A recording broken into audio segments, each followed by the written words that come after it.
cette ligne. ועל כן סוכה שהיא גבוה למעלה מ-20 פסולה, מחמת שהוא עושה דירתו דירת קבע. Celui qui fait maintenant sa souka, qu'il a fait à 20 coudées de haut, alors elle n'est pas cachère. Là, une souka, il faut qu'elle ait moins que 20 coudées de haut, c'est-à-dire moins que à peu près 16 mètres de haut. Parce qu'on dit, quelqu'un ne peut pas dire qu'il a fait une maison provisoire s'il a fait à 16 mètres de haut. Quelqu'un fait 16 mètres de haut, ça veut dire qu'il va faire une maison fixe, pas provisoire. Donc maintenant, c'est une des conditions de la souka. La souka, dans la grandeur, elle n'a pas de problème. C'est-à-dire que si tu fais la bonne hauteur, dans la grandeur, tu peux faire 1000 mètres carrés, il n'y a aucun problème. La taille de la souka elle-même. Mais la hauteur, c'est important. Là où tu vas mettre le toit, il y a un minimum que tu ne peux pas descendre, c'est 80 cm. Et il y a un maximum que tu ne peux pas monter, c'est 16 mètres. En dessous de 80 cm, ça ne marche pas non plus, parce que ce n'est pas possible de rentrer, ni de manger, ni de rentrer la tête, ni rien. Il faut rentrer coucher. Alors il faut au moins 80 cm minimum, et jusqu'à 16 mètres à peu près. Mais si quelqu'un il arrive aux 16 mètres, alors elle est plus cachère, la souka. Alors là, on avait parlé que, on avait expliqué que la souka, c'est maintenant le progrès de chacun, c'est-à-dire sa compréhension, vers où il se dirige, puisque maintenant il sort de chez lui pour aller dans une maison provisoire. Cette maison provisoire représente sa recherche dans la vie. Maintenant, si c'est quelqu'un que cette maison provisoire, il la met trop haut, c'est-à-dire il place le toit trop haut, ça veut dire que cette personne, elle n'est pas intéressée par l'engagement, elle est intéressée au contraire par le désengagement. Et le fait qu'il place son niveau très haut, ça montre que son désengagement. Nous, extérieurement, on a l'impression que c'est quelqu'un de très engagé parce qu'il fait une souka à 16 mètres de haut. Mais les Khamim te disent non. Ils disent le fait que maintenant il cherche à mettre sa souka très haut, ça prouve même son niveau de désengagement. Parce que lui, il veut se mettre quelque part où ça ne bouge pas, où là-bas, il n'y a plus d'évolution possible. Et voilà, je vais me placer là et vous me laissez tranquille. Après, ça y est, je ne bouge plus de là. Mais la Torah, elle ne veut pas ça. La Torah, elle veut que tu progresses sans arrêt. Donc, pour que tu progresses sans arrêt, il faut que d'abord, tu saches à quel niveau tu te trouves aujourd'hui. Par rapport au niveau où tu te trouves, tu places tes repères. Une fois que tu as placé tes repères, tu as installé, tu sors, tu vas dans une souka, tu fais une souka. C'est-à-dire que tu vas faire une recherche à l'extérieur de ce qui est acquis pour toi, pour l'instant. Quand tu vas faire cette recherche, où tu vas la faire? Tu vas la faire à côté de là où tu te trouves. Tu ne vas pas aller chercher à 1000 km. Là, ce qui est autour de toi, tu vas chercher. Tu as une synagogue, alors tu vas chercher dans ta synagogue. Tu as une femme, tu vas chercher avec ta femme. Tu as un enfant, tu vas chercher avec lui. Tu as un travail, tu vas chercher dans ton travail. C'est tout, c'est là où ça va se passer. Ce n'est pas la peine de croire que si tu vivais à Honolulu, ça aurait été mieux. C'est ici où ça se passe. Là où tu te trouves aujourd'hui, dans les conditions où tu te trouves, c'est le top pour toi. Il n'y a pas mieux que ça. Alors maintenant, qu'est-ce que tu fais? Tu cherches autour là, de ce qu'il y a. Mais pour que tu te mettes à chercher, il faut que tu acceptes que tu ne sais pas. Tu ne sais pas, tu n'as pas compris tout. Tu as des choses encore à découvrir. Alors tu as un œil aiguisé sur la recherche. Alors tu vas essayer de découvrir un peu des appels d'Akadosh Baruch Hu, dans ce qui est toujours là où tu évolues. Il n'y a pas besoin de sortir comme les Khamim disent, la Torah, elle n'est pas dans le ciel. La Torah, elle est là, elle est à côté de toi. Parce que si la Torah n'était pas à côté de toi, ça serait pour une élite, c'est tout.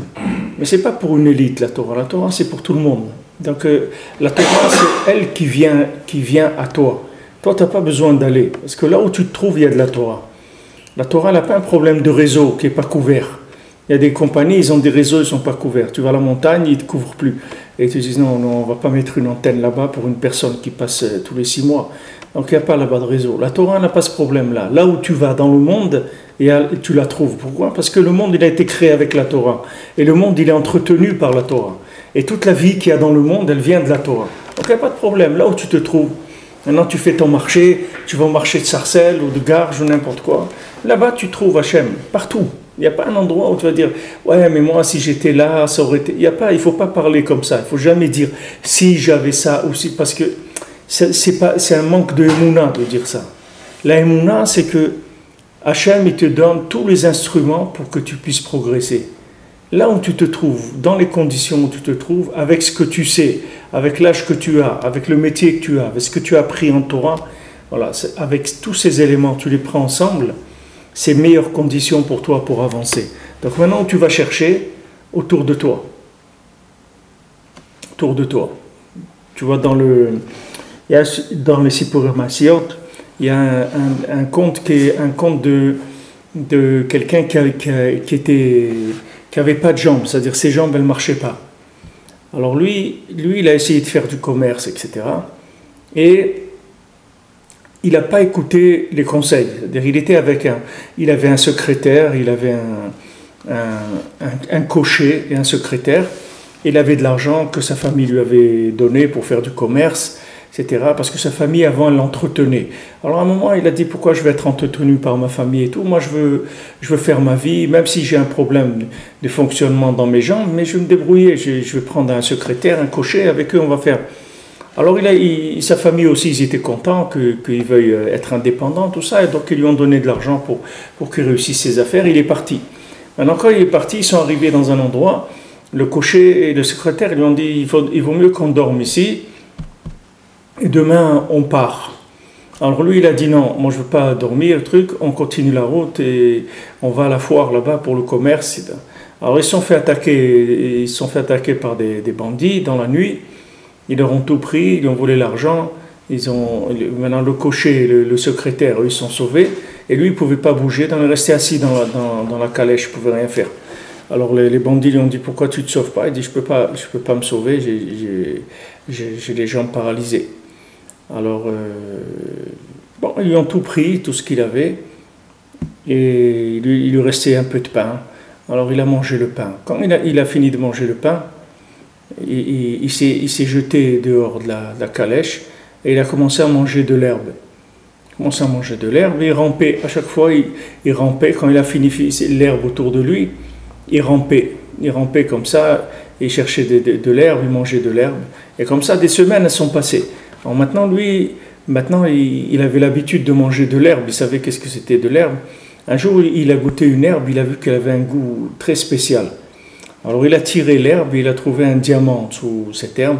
C'était un diamant qui avait des propriétés extraordinaires. C'est-à-dire quand tu le tenais, il t'emmenait à un bout du monde ou à un autre selon comment tu le tenais. Alors lui, il a tenu d'une certaine manière et ça l'a emmené dans un endroit du monde où là-bas il a trouvé un médicament pour ses jambes et qu'il a guéri de ses jambes et tout. Comme ce monsieur qui était avec nous au Rosh Hashanah là, cette année, il était sur la chaise roulante. Après, il est parti, il a mis sa chaise roulante, il la tenait avec lui.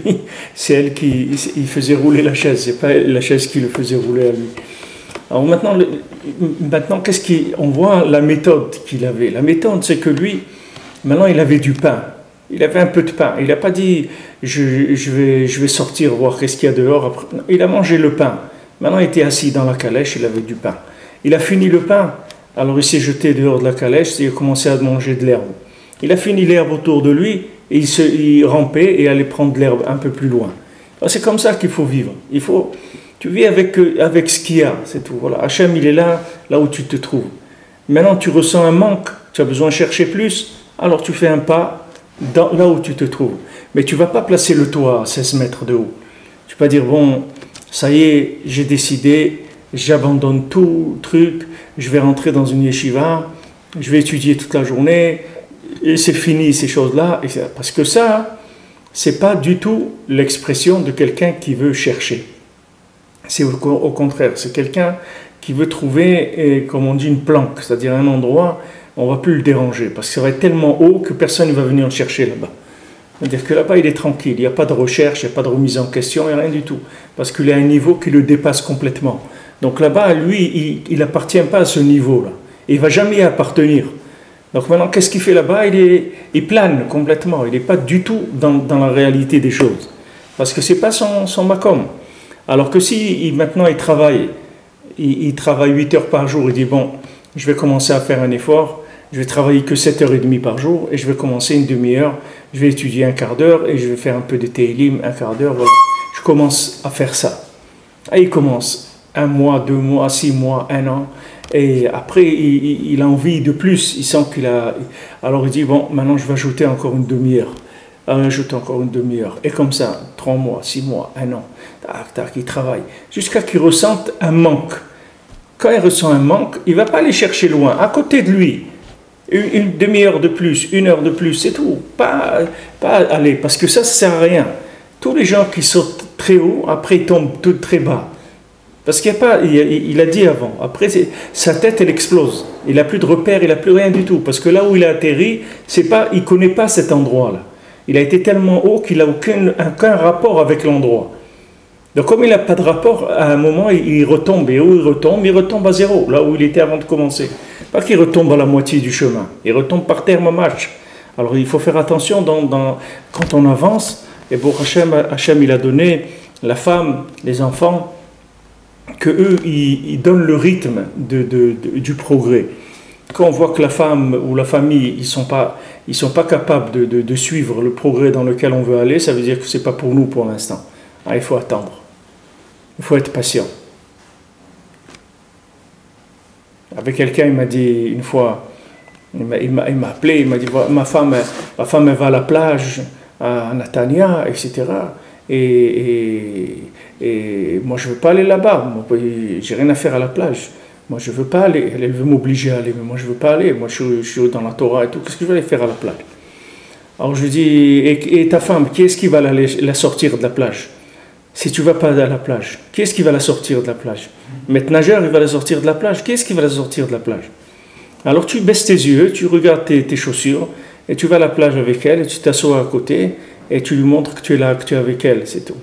Et comme ça, après tu lui dis, viens, on va aller dans un cours de Torah, ou on va aller manger dans un restaurant kasher, on va discuter un peu de Torah et tout, elle va venir elle aussi avec toi. Mais si maintenant tu ne vas pas la chercher, alors qui est-ce qui va aller la chercher? Elle va rester tout le temps là-bas. Et toi, où tu vas aller? Tout seul, tu peux aller quelque part, tu peux aller nulle part. Le jour où elle décide de te faire tomber, elle te fait tomber par terre, tu ne peux rien faire. Le jour où elle te dit tu ne vas plus là-bas, ben tu ne vas plus. Après, elle va te dire tu ne vas plus au Mana Oshana, ben tu ne vas plus. Si elle ne veut plus que tu ailles, tu ne vas plus aller. Donc qu'est-ce que tu as gagné? Tu n'as rien gagné du tout. Donc maintenant, elle, c'est son endroit, c'est là où elle se trouve. Alors il faut que tu ailles chercher là-bas. De là-bas, tu la sors. Petit à petit. Il y a pas on n'est pas pressé. On travaille, c'est tout. Ce qui compte, c'est de travailler. Mais il faut travailler intelligemment. Il faut savoir. Les gens, ils veulent faire cavalier seul parce que ils disent c'est honteux, un religieux avec une barbe, une kippa, il va à la plage, c'est honteux. Ils disent mais c'est honteux. De laisser ta femme, c'est plus honteux que ça. Va, tu l'accompagnes. Et après, elle-même, tu vas voir qu'elle va aller moins souvent parce qu'elle va voir que ça te gêne et tout, elle ne veut pas te gêner. Elle va réduire un petit peu jusqu'à que vous trouvez comment arranger les choses. Mais vous restez ensemble. Alors il dit ici, Rabbi Nathan après, il dit Mahmad Chou Sedirato Dirat Keva, Veze Prinat Bgam Abrit, Shaedeze Livgam Asuka Kanal. Alors maintenant, ça c'est le Bgam Abrit, c'est-à-dire c'est quand il est pogem dans l'alliance. Et c'est ça qui va abîmer la souka. Qu'est-ce que ça veut dire pogem dans l'alliance? Ça veut dire que la personne, elle va s'engager dans des niveaux où elle n'a pas de rapport avec ces choses-là. C'est-à-dire elle n'a aucun lien avec ces choses-là. Ça s'appelle Bgam Abrit. C'est-à-dire que maintenant, là où il se trouve, il n'a pas de lien. Il est étranger au niveau où il s'est engagé. Donc comme il est complètement étranger, il ne peut pas faire des liens. Quand il ne peut pas faire des liens, qu'est-ce qui va se passer? Une personne, elle vit avec quoi? Une personne, elle vit avec des liens. C'est ça qui fait vivre les gens. Avec quoi quelqu'un il vit? Il vit avec des liens. Tu vois, même si tu mets quelqu'un dans une île déserte, tu vas voir au bout de quelque temps, il va faire des liens. Il va faire des liens avec un arbre ou un rocher ou s'il a trouvé là-bas une vache ou quelque chose. Il va commencer à créer des repères et des liens avec l'endroit. Parce qu'un homme, sa vitalité, c'est qu'il ait des liens d'où il tire sa vie. Toute sa vie, il attire des liens. Maintenant, s'il n'a pas de liens, il va mourir. Il ne peut pas. Il ne peut pas. Alors, qu'est-ce qu'il va faire? Puisque maintenant, il n'a pas de lien avec l'endroit où il se trouve. Alors, il va tomber dans les plaisirs de ce monde. Les plaisirs de ce monde, c'est de la fausse vitalité. C'est-à-dire, c'est comme si quelqu'un il a soif et il boit de l'eau salée. C'est vrai, au moment où il boit l'eau salée, il a l'impression qu'il a mis du liquide dans sa bouche. Mais 2 minutes après, il va voir qu'il se trouve dans une situation pire que ce qu'il était avant. Alors les Chachamim, ils disent, pour ce inyan-là de la ta'ava des femmes, ils disent que plus maintenant quelqu'un il rentre là-dedans, et plus il a faim. C'est-à-dire, il dit que c'est le contraire du manger. Le manger, quelqu'un il mange, il est rassasié. C'est-à-dire que quelqu'un, combien il peut manger? 500 grammes, 1 kilo, 2 kilos, ok, mange tout ce que tu veux. Ça y est, tu as mangé. Ça y est, Baou Hachem, pendant au moins 2-3 heures, il est tranquille, il ne va pas manger. Mais cette ta'ava-là, c'est le contraire. Quelqu'un, il rentre là-dedans, plus il rentre et plus il a envie. Parce que ça crée du manque.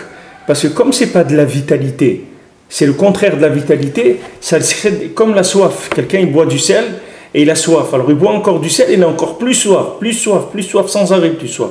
Ça c'est pareil parce que toutes les ta'avot de ce monde, c'est de la fausse vitalité. C'est pas de la vraie vitalité. La vraie vitalité, c'est les liens avec Hachem à travers les tzadikim et à travers la Torah. C'est ça la vitalité.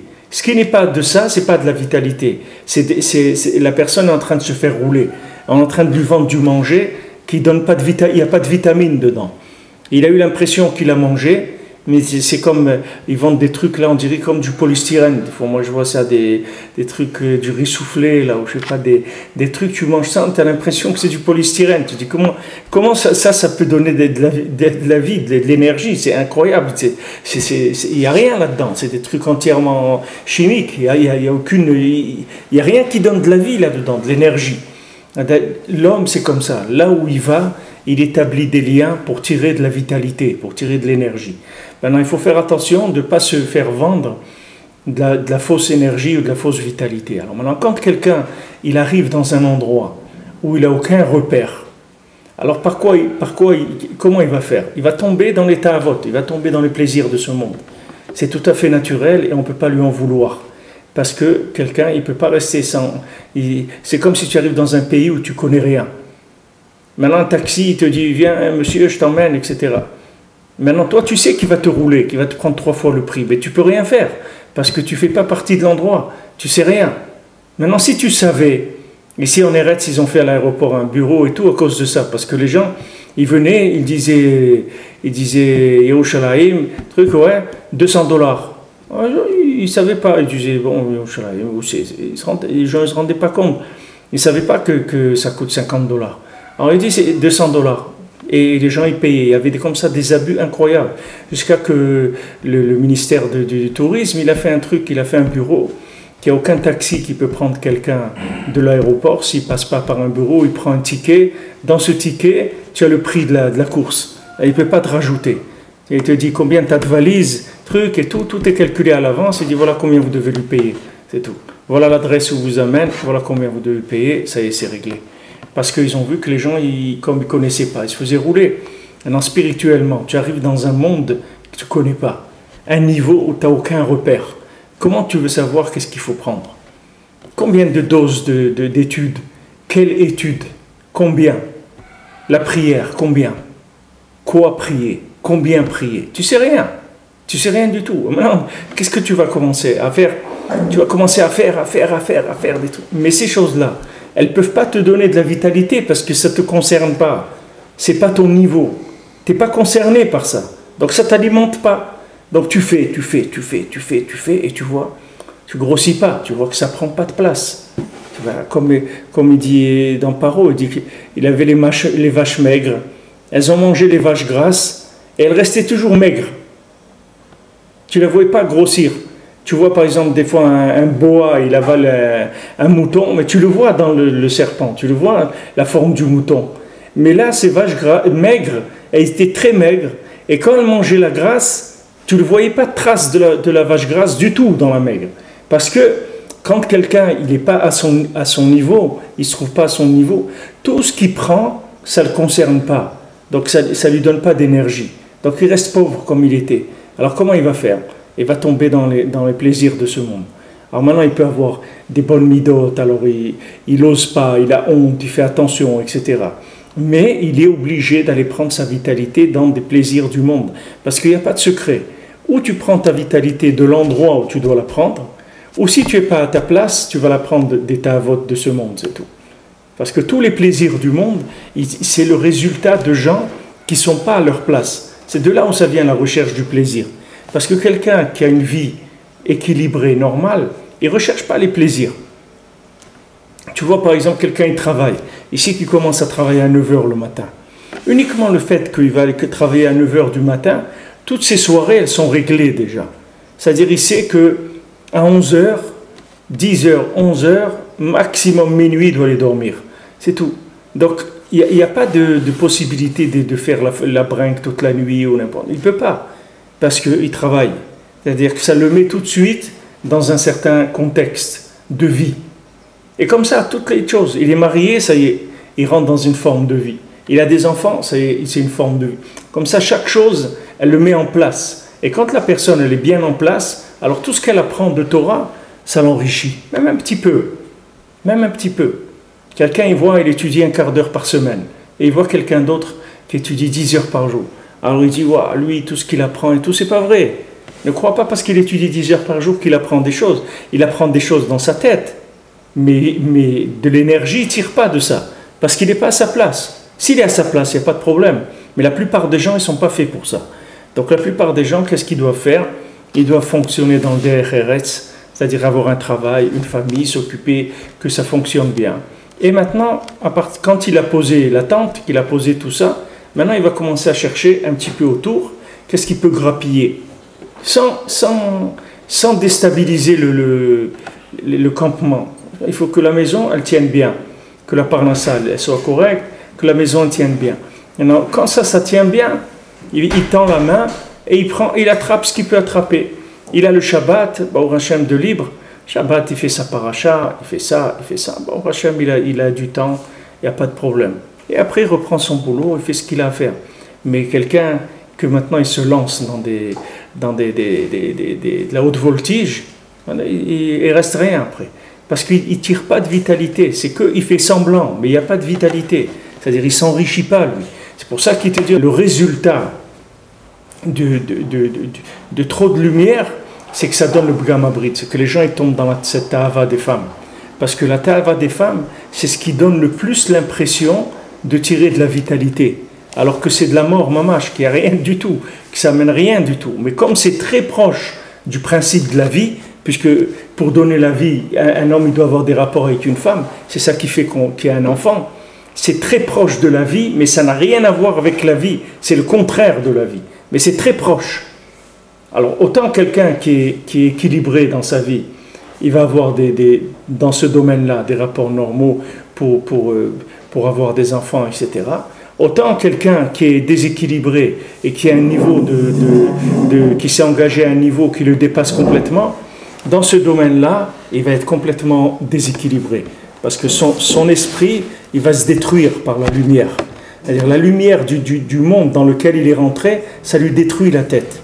Donc maintenant, après, qu'est-ce qui lui reste? Il devient comme un animal. Il cherche des trucs pour avoir une sensation. Il va boire un peu de coca gazeux pour sentir quelque chose dans la bouche.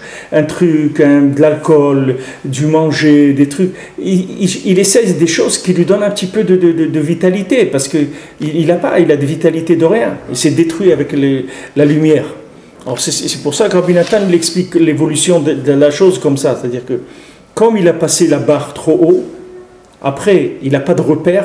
Et comme il n'a pas de repère, il tombe dans le Bgam Abrit. Le Bgam Abrit, c'est le résultat de quelqu'un qui n'est pas arrivé à tisser des liens avec le niveau dans lequel il est. C'est-à-dire il s'est passé à un niveau tellement grand qu'il ne peut pas avoir des liens. C'est comme si quelqu'un il est maintenant si quelqu'un lui il vient il habite dans les bidonvilles et maintenant il va aller habiter dans une résidence où de gens qui sont tous des milliardaires là-bas. Maintenant il ne peut pas avoir des amis là-bas parce qu'il n'y a personne qui va parler avec lui. Les gens ils ont rien à voir avec lui. De quoi il va parler? Il va venir leur raconter ce qui se passe dans les bidonvilles et tout, ça ne les intéresse pas. Et lui, en plus, qu'il raconte, ça ne l'intéresse pas, ce n'est pas son makom, ce n'est pas sa place. Donc, il n'y a pas de rapport avec ça. Ça va entraîner le Bgam Abrit. C'est-à-dire, ça va entraîner que la personne, Elle tombe dans les plaisirs de ce monde parce qu'elle voit qu'elle n'arrive pas à tirer de vitalité de l'endroit où elle se trouve. Alors il ne faut pas hésiter à descendre le niveau du toit de la soukha. 16 mètres, c'est trop haut. Alors on descend. 10 mètres, 5 mètres, 2 mètres, 2 mètres 50, ça va, c'est la moyenne. Voilà, c'est ça ma soukha. Ma soukha, c'est un petit peu plus que ma tête en hauteur, ça va, c'est bon. Là, je vais que grappiller des choses, je vais attraper des choses. Mais si je mets un toit de 16 mètres, je ne vais rien attraper du tout. Au contraire, je vais me faire détruire, je vais me faire brûler par la lumière. Après, il ne me restera plus que ramper à 4 pattes pour aller manger des herbes, des trucs, d'être comme un animal, d'aller chercher des plaisirs de ce monde. Il n'y a aucune raison qu'un être humain il aille s'alimenter par les plaisirs. Il n'y a aucune raison. La seule raison, c'est parce qu'il n'est pas à sa place, c'est tout. S'il était à sa place, il n'y aurait aucun problème. Et si maintenant dans les sociétés, ils avaient maintenu le travail comme il y avait avant, c'est-à-dire la semaine de travail, que les gens ils travaillent 6 jours par semaine et qu'un jour ils se reposent, eh bien, il y aurait moins de délinquance, il y aurait moins de ta'avot, il y aurait moins de korbanot dans l'olam. Mais comme eux, ils essayent de réduire la semaine de 35 heures, ils essayent de réduire, que maintenant même les gens ils travaillent 4 jours par semaine sur 7 et ils trouvent que c'est beaucoup. Alors maintenant, qu'est-ce qu'ils vont faire les gens pendant 3 jours? Ils n'ont rien à faire des gens pendant 3 jours. Qu'est-ce qu'ils vont faire 3 jours? C'est une lumière trop forte pour eux. Ils ne peuvent pas. On dit un goy qui garde Shabbat, alors il est chavayav mita. Il n'a pas le droit de garder Shabbat. Pourquoi il n'a pas le droit de garder Shabbat? C'est bien le Shabbat. Qu'est-ce qu'il y a de mal? Parce qu'il est goy, il ne peut pas garder Shabbat. Le Shabbat, c'est un jour de repos, c'est un jour de... Qu'est-ce qu'on fait le Shabbat? On mange du bon manger, et on chante, et on va à la synagogue, on écoute la paracha, et tout. Alors qu'est-ce qu'il y a? Pourquoi un goy ne peut pas? Il dit il ne peut pas, parce que la lumière du Shabbat, elle est trop forte pour lui. Elle va le brûler. C'est pour ça qu'on lui dit qu'il ne faut pas qu'il garde le Shabbat. C'est pas parce qu'on ne veut pas qu'il garde le Shabbat, c'est qu'on veut que la personne, elle reste dans une santé mentale et spirituelle, qu'elle puisse avancer, faire ses étapes de conversion, etc., pour arriver là où il doit arriver. Alors on lui fait faire un petit travail Shabbat, il allume la lumière, ou n'importe quoi, pour qu'il casse l'intensité de la Gdusha du Shabbat, tant qu'il ne s'est pas converti. Mais ce n'est pas parce qu'on lui fait du mal, c'est pour le bien. Alors c'est pareil, quelqu'un il vient, s'approche, et veut faire tchouva. Il dit voilà, moi maintenant j'ai décidé, je m'engage dans la Torah, de tout cœur, de toute âme, il dit je veux faire la Torah, de ma vie c'est que la Torah. Il dit c'est très bien et tout. Bon, alors tu vas commencer, tu vas aller travailler 8 heures par jour chez Renault. Il dit non mais vous ne m'avez pas bien entendu ce que je vous ai dit. Moi je vous ai dit que moi je veux faire toute ma vie c'est la Torah. Il dit c'est justement parce qu'on t'a bien entendu, qu'on t'a dit que tu vas aller travailler 8 heures par jour chez Renault. Si on n'avait pas entendu, on t'aurait dit va rentrer dans un kollel. Mais on t'a bien entendu. Donc on veut maintenant que tu puisses progresser. Donc tu vas aller travailler. Tu vas te marier. Il dit mais pourquoi je vais me marier? Après, il faut que je travaille pour le loyer. Il faut que j'aille faire les courses. Après les enfants, il faut les accompagner. Il faut payer les écolages et tout. Mais 80% de mon temps, il va partir. Qu'est-ce qui va me rester pour étudier? Il dit, non. Doucement, tu vas voir. Dans 10-15 ans, on va parler. Tu vas voir. Tu vas arriver. Alors maintenant, les gens qui savent, eux, ils peuvent t'orienter parce qu'ils savent le niveau de la personne. Ils savent qu'une personne, elle doit commencer à faire ses classes à ce niveau-là. C'est comme ça que ça marche. Et petit à petit, tu vas avancer. Petit à petit, tu vas avancer. Mais si maintenant, tu veux te lancer dans la haute voltige, la personne, elle tombe. Elle tombe dans quoi? Dans l'état à vote de ce monde, les plaisirs. Parce qu'elle n'a pas d'énergie, elle n'a pas de vitalité. Donc c'est ça le principe de la soukha. De la soukha, il faut que le toit ne soit pas trop haut. De manière à ce que la lumière qui va nous arriver par la soukha, c'est une lumière qu'on puisse intégrer et en faire de l'énergie. De l'énergie pour faire Avodat Hashem. Que tu fasses Avodat Hashem avec de la vitalité. C'est-à-dire que tout ce que tu fais, tu le vis. Tu fais une bracha, tu la vis. Tu fais une tfila, tu la vis. Tu fais une mitzvah, tu la vis. Tu es content. Tu es content. Il y avait un Breslever en Pologne. Ils habitaient dans des maisons Comme il y a ici un petit peu des maisons avec, où il y avait un patio comme ça au milieu et des balcons comme ça autour, plusieurs étages, et tous les gens ils faisaient leur soukha en bas. Tous les gens de l'immeuble à l'intérieur faisaient la soukha en bas dans la cour. Alors il y avait un Breslever, il avait honte parce que lui il n'avait rien du tout. Il n'avait pas de repas, il n'avait pas de poisson, il n'avait pas de viande, il n'avait rien du tout. Il avait un morceau de pain noir pour lui et sa femme, c'est tout, il n'avait rien du tout. Mais il ne voulait pas que les gens ils se rendent compte. Donc qu'est-ce qu'il faisait? Il attendait patiemment chez lui que tout le monde finisse de manger dans la soukha. Et tout le monde va dormir. Et maintenant lui il descend avec sa femme dans sa soukha et il va commencer à faire la soukha. Mais les gens ils disaient, mais si tu l'entendais quand il rentrait dans la soukha, quel simra, quel chant, quelle louange à Hachem il faisait, avec ce bout de pain noir sec, c'est tout ce qu'il avait, il n'avait rien du tout. Quelle louange, quel attachement à Hachem. Voilà, il n'avait rien qu'un petit bout de bout. Il y a des gens, ils ont tout ce qu'il faut, mais il leur manque juste une chose, c'est qu'ils n'ont pas de vie, c'est tout. Ça ne vit pas. Il y a tout ce qu'il faut. C'est-à-dire, maman, tu le vois, c'est parfait, perfect, tu vois. Il n'y a rien à dire, tout est tip-top, tout impeccable. Mais il y a juste un seul problème, c'est que, comme la blague qu'on dit, l'opération elle a marché, mais le monsieur il est mort. Mais l'opération, on l'a fait impeccable, tout était impeccable, ça s'est bien déroulé, il y a juste un petit détail, c'est qu'il est mort. Ça c'est pareil, tu vois, les gens, tout est parfait, mais la personne n'a aucune vitalité du tout de ce qu'elle fait. Au contraire, c'est dès qu'elle finit, contente de terminer parce que ça l'énerve. Ça vient de quoi? Ça vient de ribouille, trop de lumière. Il ne faut pas avoir peur. Baissant le niveau. Descends le niveau fait que tu sois content de faire ce que tu fais. Un petit peu, et sois content. Descendre le niveau, ça veut dire... Arrêter de faire des choses. Pas arrêter, mais descendre le niveau de la chose. Pas arrêter. Pas arrêter. Par exemple, tu pries maintenant tu pries, ta tefila, elle dure 1 heure. Et tu vois que tu finis énervé, tu as envie de frapper tout le monde dans la synagogue. Ne fais pas 1 heure. Fais une demi-heure. Tu vois qu'une demi-heure c'est trop, tu fais 1/4 d'heure. Tu descends. Après tu fais que le schéma. Tu peux pas, tu fais que le schéma. Après tu vas avancer un petit peu. Après tu vas faire un petit peu la mida. Tu vas faire un petit peu le yotzer. Doucement, tu vas avancer. Et après tu vas arriver à faire toute la tefila, mais tu vas voir comment tu vas faire la tefila. Tu vas être content de la faire la tefila. C'est à ça qu'il faut arriver. Si maintenant tous les jours, la tefila tu l'as fait et tu es énervé, mais c'est pas la tefila que tu as fait, tu n'as rien fait du tout. Tu n'as rien fait, tu as fait un effort.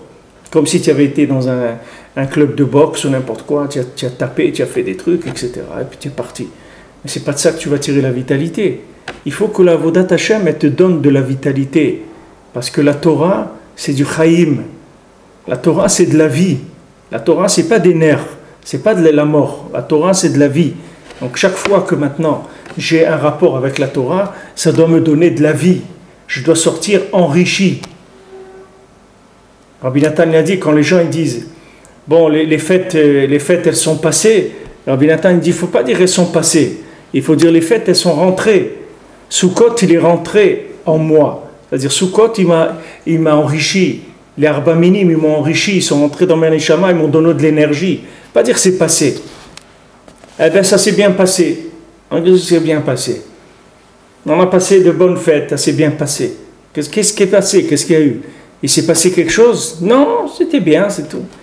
Qu'est-ce que c'est dire c'était bien? Tu as fini Sukkot, comme tu as commencé Sukkot, tu avais un problème. Où tu étais pendant Sukkot? Où tu t'es trouvé? Dans quel Sukkot tu es rentré? Qu'est-ce que tu as fait comme Sukkot? Quelqu'un il rentre quelque part, il sort, il doit changer. C'est quelque chose qui s'est passé. Les parents, ils envoient les enfants dans une colonie de vacances ou n'importe quoi. Ils reviennent, ils doivent être contents, ils doivent être un peu régénérés en truc. Ils viennent avec de l'énergie, ils viennent bien. S'ils voient que l'enfant il est venu comme il est parti, ils disent où tu étais? Ben voilà, qu'est-ce que tu as fait là-bas? Je ne sais pas. On n'a rien fait. Nous, on n'a pas payé les colonies de vacances pour ça. On a payé pour donner un peu d'énergie avec l'air, les sports, etc. Que vous reveniez un petit peu avec des nouvelles décisions, des nouvelles approches de tout. C'est pareil, chaque mitzvah c'est comme ça. Surtout une mitzvah tellement longue comme ça qui dure 1 semaine. C'est sûr qu'il y a des changements après. S'il n'y a pas de changement, ça veut dire on est rentré, c'est pas dans une soukha qu'on est rentré, on est rentré dans un supermarché ou dans un bunker ou dans un KGB, un container, ou je ne sais pas où il est rentré, mais c'est pas dans une soukha qu'il est rentré. Oui, monsieur.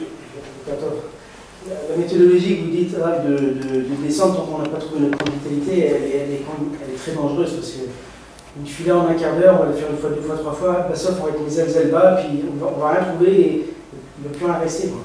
Peut-être notre niveau il est zéro. D'accord, alors maintenant quand tu vas arriver au niveau zéro, qu'est-ce que tu vas faire? Je sais pas. Tu sais pas? Parce que je descends aussi comme ça, mais je vois que j'arrive au haut, quoi. Mais quand tu vas. Quand tu arrives. Quel est le risque, quoi? Que je ne vais plus faire du tout. Que la personne elle perde tout. Ouais. Ça veut dire qu'elle tenait pas, que ça l'intéressait pas, ça. Ouais. Ah, ok. Alors, ça l'intéresse pas, qu'est-ce qu'il est en train de faire? Le singe, qu'il ne fasse pas, c'est tout. Ouais, mais là, on sort du Shulchan après. On sort de ce que tout l'homme Israël fait, on sort de ce que le quartier fait. Non, mais quand tu dis sortir, ça veut dire sortir de quoi?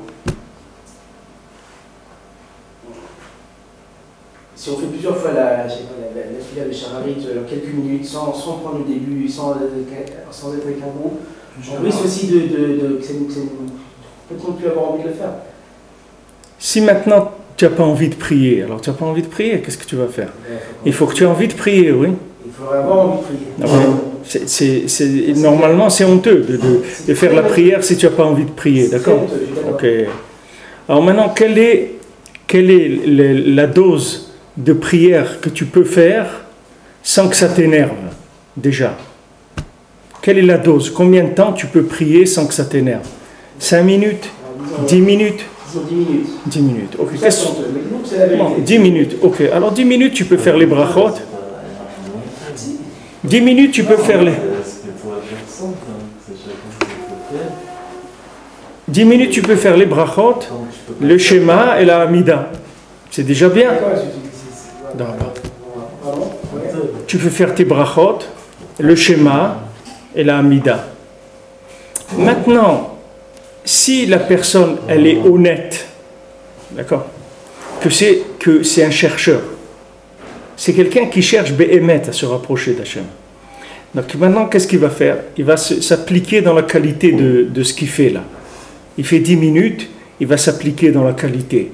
Avant, il ne pensait même pas, parce que lui, quand il commence, il attend de finir et de partir. Ça l'énerve, tout le Inyan, il l'énerve. Okay? Donc maintenant, on va descendre 10 minutes. Alors, des 10 minutes, ça va? Ouais, 10 minutes, je peux faire. Alors, il va commencer à s'appliquer. Maintenant, il faut supporter la honte d'arriver en retard. Le regard des autres, je parle. Il faut supporter la honte de partir. Tu n'es pas obligé d'arriver en retard. Tu peux arriver à l'heure et tu fais autre chose. Tu n'es pas obligé d'arriver en retard.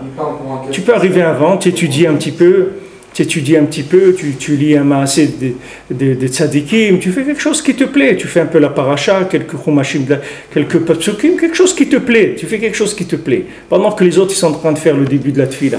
D'accord? Tu mets toi aussi ton talit et tes tfilines, et puis tu lis des maasim de tzadikim, des choses sur des tzadikim. Hein? D'ici, tu es arrivé plus tôt et t'en avances. Ouais, mais là, comme lui, par rapport à son minyan, lui, il est en avance. Okay? Donc, il ne sait pas quoi faire, il va étudier un petit peu, il va étudier dans un domaine dans lequel il va créer de la motivation, etc. Il va commencer à développer un lien. Maintenant, dès que tu vas mordre à l'hameçon, dès que tu vas attraper quelque chose de vrai, ça, c'est le point de départ pour tous les niveaux. Mais tant que tu n'as pas trouvé l'endroit de la connexion, tout ce que tu vas faire, tu patauges. Il n'y a rien. Tu peux faire beaucoup, mais tu patauges, parce qu'il n'y a pas un endroit où tu t'es connecté, Béhémet. Il vaut mieux une connexion, une seule, tu vois, petite, mais elle est vraie, elle est vivante, elle existe. Je sors, je suis content, je suis joyeux. Baou Hashem, j'ai fait schéma. Baou Hashem, j'ai fait mes brachot, j'ai fait ma shmona esrei. Baou Hashem, c'est nifla. C'est nifla. Je suis content. Et maintenant, quand je reviens avec un goût de joie, un goût de satisfaction. Je ne reviens pas avec des nerfs. Sinon, ça devient pour moi, c'est macabre ce truc-là. Tous les jours. Pourquoi? C'est une punition d'être juif, c'est quoi? C'est un honnête, c'est le Gehinam. Cette personne a dit que c'est le Gehinam d'être un juif. Comme des gens ils disent, moi je vis en Israël, mais excusez-moi, ici c'est l'enfer, c'est pas une vie. Ici c'est pas, on vit pas ici, il n'y a personne qui vit ici. Les gens ici vous traitent de n'importe quoi, vous payez des impôts, vous payez... Et il dit, mais monsieur, mais ne restez pas ici, il faut partir, il ne faut pas rester ici. Allez vivre ailleurs. Allez vivre ailleurs. C'est tout. Allez manger, allez vivre dans des poubelles. Et un jour, quand vous allez sentir que ça sent mauvais, alors vous allez voir que Israël, c'était pas si mauvais que ça, et qu'il y avait quand même des gens bien, etc. Ça va, vous allez retrouver le positif. Mais si maintenant vous ne supportez pas, c'est pas obligé de... Il faut aller voir ailleurs. Si quelqu'un ne supporte pas. Mais si maintenant quelqu'un ne supporte pas, mais il sait que ça vient de lui, parce qu'il a un niveau très éloigné, alors ça c'est autre chose. Parce que maintenant il va consacrer une partie de son temps à faire du rattrapage. Quel rattrapage? Il va demander à Kadosh Baruch Hu, il dit à Kadosh Baruch Hu, moi je sais qu'Eretz Israël c'est Nifla. Tu as dit que c'est une terre dans laquelle coule le miel, le lait, c'est une terre Nifla. Mais moi, je suis tellement tamé, je suis tellement pourri, que je n'arrive pas à goûter ça. Moi, quand je goûte le miel et le lait, j'ai l'impression que je suis en train de goûter du fumier. Alors, comment je vais faire? Et pitié de moi, ne me laisse pas comme ça. Et là, il va rattraper son retard parce qu'il est conscient qu'il a un problème de rattrapage. Il va faire des cours du soir, c'est-à-dire il va rattraper son retard. Mais ça, il faut le faire. Parce que si maintenant, tu t'acquittes du côté extérieur de la chose et tu n'as pas envie de la faire et tu restes comme ça, les choses ne vont pas évoluer. Elles vont évoluer que vers le bas, pas vers le haut. C'est-à-dire après, tu vas trouver un minyan qui va plus vite, tu vas trouver une raison pour partir plus tôt parce qu'il y a un enfant maintenant que tu dois accompagner et que le minyan est fini à 8h moins quart, toi tu peux pas, à 7h30 tu dois partir. Donc ça y est, tu as coupé un morceau là, un morceau là, un morceau. Tu vas arriver à la même chose, mais avec l'angoisse comme ça, que tu as mal fait et tu n'as pas fait bien ta tefila, etc. Tandis que là, tu fais ton quart d'heure. Ton quart d'heure, tu le fais bien, tu es content de le faire, et à côté, tu développes du rattrapage. Tu demandes à Kadosh Baruch Hu, tu dis, moi c'est pas Khadishan, je ne vais pas faire la prière, mais je ne vais pas faire une prière que c'est honteux de faire une prière comme ça. Je vais faire une prière bien. Ça, c'est qu'il faut bloquer le temps d'une prière normale. Il faut quoi? Il faut bloquer le temps, il faut arriver à l'heure et partir à l'heure. Même si dedans, c'est pas de la prière. Ça oui, c'est pour que tu te souviennes que ça existe. Parce que sinon après tu vas le faire à la maison, tu fais les tefilines le temps que tu les roules, tu fais le schéma et tu les déroules. Non, il faut rester dans le contexte. Mais toi, tu fais ce que tu peux. Dans le contexte, tu fais ce que tu peux. Tu vois d'autres que eux, ils prient la Shemona Esrei une demi-heure. Lui, il peut faire une demi-heure. Toi, tu ne peux pas faire une demi-heure. Ça viendra, tu feras même une heure. Mais pour l'instant, tu fais toi là où tu es connecté. C'est ça le principe de la soukha. La soukha, c'est une maison provisoire. Cette maison, elle est provisoire. C'est-à-dire que maintenant, c'est ça ma maison provisoire. Et de cette maison provisoire, je vais passer à une autre maison provisoire. Et encore une autre, comme on a dit, misouka les souka. C'est-à-dire d'une souka à une autre. Il y a une souka qui a un niveau qui fait 2 mètres de haut. Après, il y a une souka qui fait 2 mètres 20 de haut. Après, elle fait 3 mètres. Après, elle fait 4 mètres. Et comme ça, je vais avancer, je vais avancer, je vais avancer. C'est le kiou du Shulchan Arour, il est relatif à ma recherche. Bien sûr, le Shulchan Arour, il est très élastique. Le Shulchan Arour, il est très élastique. Très, très élastique. Prends les ilchot de la souka. Tu as depuis les gens qui restent pas une minute en dehors de la souka, tout le soukot, même la tfila, ils la font dans une souka, c'est-à-dire ils la font dans une choule où il y a une souka. Ils s'arrangent qu'ils passent le moins de temps en dehors de la souka. Et il y a des gens, ils font ce qui est de raïta, c'est-à-dire le premier soir, ils mangent un kazaïd de pain dans la souka. Le premier Yom Tov, il essaye de manger dans la souka, puis après ça y est, il ne mange plus dans la souka. Il n'y a pas d'issour de raïta de ne pas manger dans la souka. Comme à Pessah, tu manges la galette le premier soir, et ça y est après. Après tout Pessah, tu n'as pas le droit de manger du chametz, mais tu n'as pas une obligation de manger de la matzah. Tu peux manger tout ce que tu veux, et tu ne manges pas de chametz, tu ne manges pas de matzah non plus. C'est-à-dire la halakha, elle est très souple, très très souple. Si maintenant la halakha, il y a un endroit bas dans lequel la halakha ne te laisse pas descendre, ça veut dire que tu ne vas pas remonter de là-bas. C'est pour ça qu'elle ne te laisse pas descendre. C'est pas parce qu'elle ne veut pas te laisser descendre. C'est parce que de là-bas, tu ne peux plus remonter. Donc ne descends pas là-bas. Arrête-toi là où la halakha, elle te récupère tout le temps. Voilà, en gros, il n'y a pas, on peut faire... si, il y a des médias, mais il y a des prières, mais c'est ça qu'il faut faire. Il y a Ashrei, il y a... Oui, bien sûr.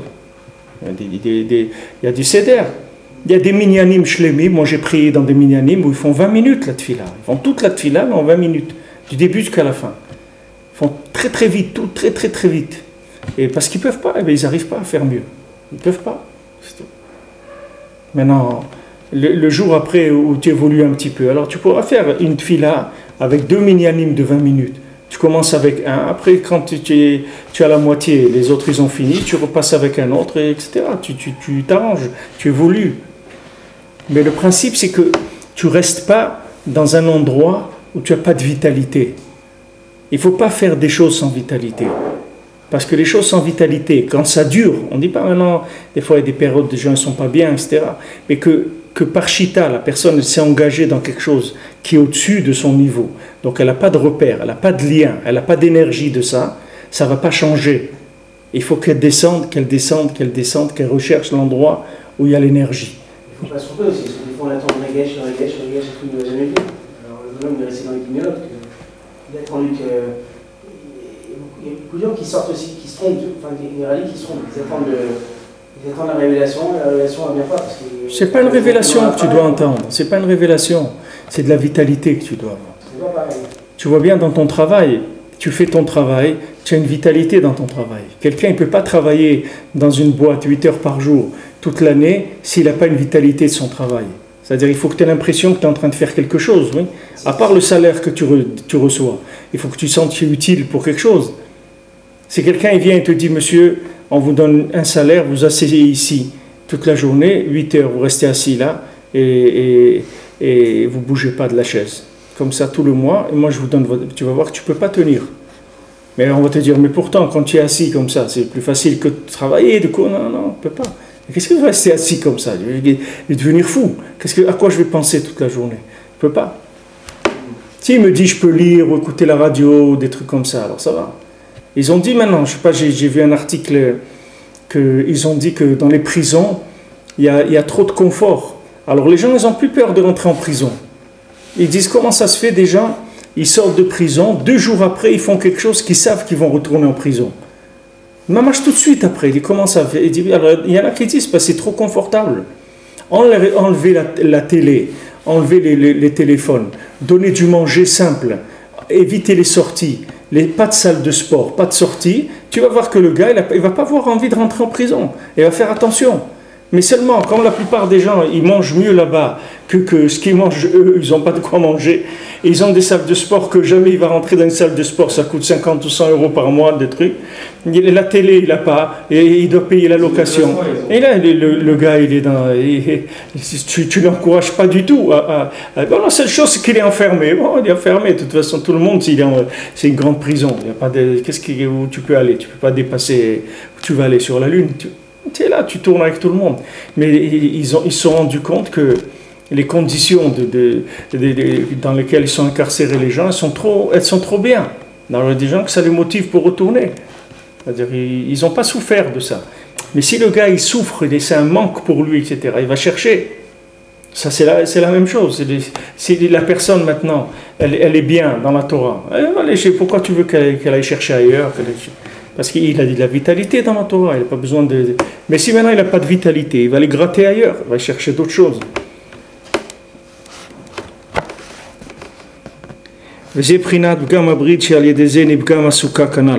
Donc quand il y a le bgam abrit, c'est-à-dire qu'il y a un bgam de l'alliance, à ce moment-là, la souka, elle s'abîme. Prinat bgam ha'amal shishat fachim, shasuka vekol mechisot akdusha nimdadin ba. Donc maintenant, il abîme la hama de Shishat Fachim, c'est-à-dire une hama c'est 6 Tfachim. La mesure d'une hama c'est 6 Tfachim. Donc c'est 60 cm. Quand je vous dis c'est pas 16 mètres, c'est 12 mètres. 60 cm, c'est une hama c'est 6 Tfachim. Un Tefach c'est 10 cm.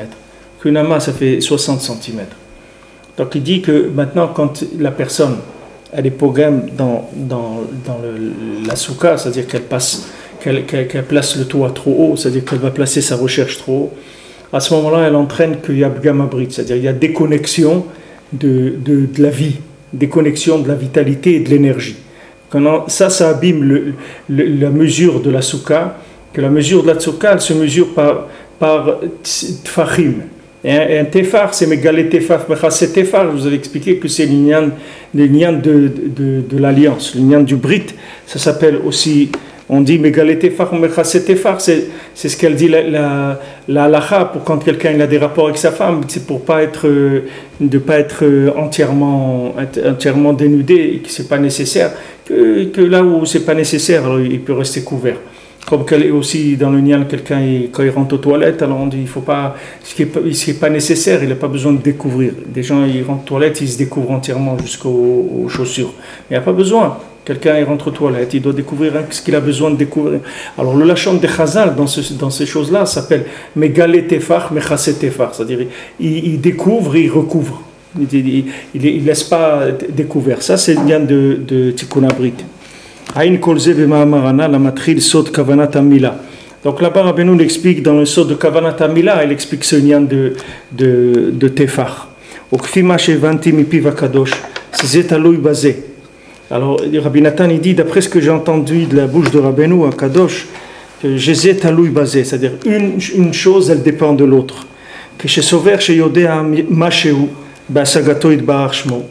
Quand quelqu'un croit qu'il a compris quelque chose dans l'Avodot Hashem, c'est-à-dire il a compris quelque chose dans le service divin. Et des ores la alot el Hashem. Avec ça, il a l'audace d'aller casser les niveaux pour monter vers Hashem. Vechen lefer, et aussi le contraire. Quand quelqu'un, il sait qu'il n'a pas bien compris, qu'il n'a pas tout compris, alors il cherche pas à aller très haut. Parce qu'il dit, moi, j'ai pas tout compris. Moi, pour Hachem, je fais ma prière béminian, mes trucs et tout, je vais doucement. Je vais pas aller me lancer dans des grands niveaux. Parce qu'il sait qu'il n'a pas tout compris. Donc, ça le maintient à un niveau où il est humble. Ça le maintient à un niveau qui est équilibré. Tandis que quelqu'un, il croit qu'il a compris, alors il s'envole complètement. Il va dans des niveaux qui sont complètement au-dessus de ce qu'il peut. Avalad esrimama asuka kshera. Maintenant, jusqu'à 20 amot, alors la souka, elle est kshera. Jusqu'à 12 mètres, elle est kshera. Kiaf chez souka le mala miyud, bien que la souka, elle est au-dessus de yud, dainu lema misichlo, bien que, parce que le sechel, on a dit, c'est yud, c'est 10. Alors maintenant, quand quelqu'un il arrive jusqu'à 20 amot, ça veut dire que c'est plus que son sechel. Son sechel, on a dit le sechel, c'est yud. C'est ça, l'esprit, c'est la lettre yud. Maintenant, si quelqu'un il va jusqu'à 20, alors c'est plus que yud. Il dit que non, parce que du moment où ses yeux, ils voient là-bas, c'est-à-dire que quand tu passes dans la rue, tu vois une souka jusqu'à 12 mètres, c'est-à-dire si une souka elle fait 11 mètres, tu la vois en marchant. Si une souka elle fait 12 mètres, le toit, tu ne le vois plus. C'est-à-dire c'est quelque chose que l'œil, il attrape plus, tu vois, normalement, de façon, il faut lever la tête pour voir. Mais en marchant dans la rue, tu peux voir jusqu'à 12 mètres maximum de hauteur. C'est-à-dire si tu te trouves dans un endroit plat, et il y a quelque chose à côté de toi qui fait 12 mètres, jusqu'à 12 mètres, tu n'as pas besoin de faire d'efforts pour le regarder. Si c'est plus que 12 mètres, il faut que tu lèves la tête. Donc là, de là, les Chachamim ils disent que jusqu'à 12 mètres, Shaltabe est né, c'est-à-dire l'œil, il a le pouvoir de voir. Après ça, ça y est, l'œil ne peut plus voir, c'est trop haut.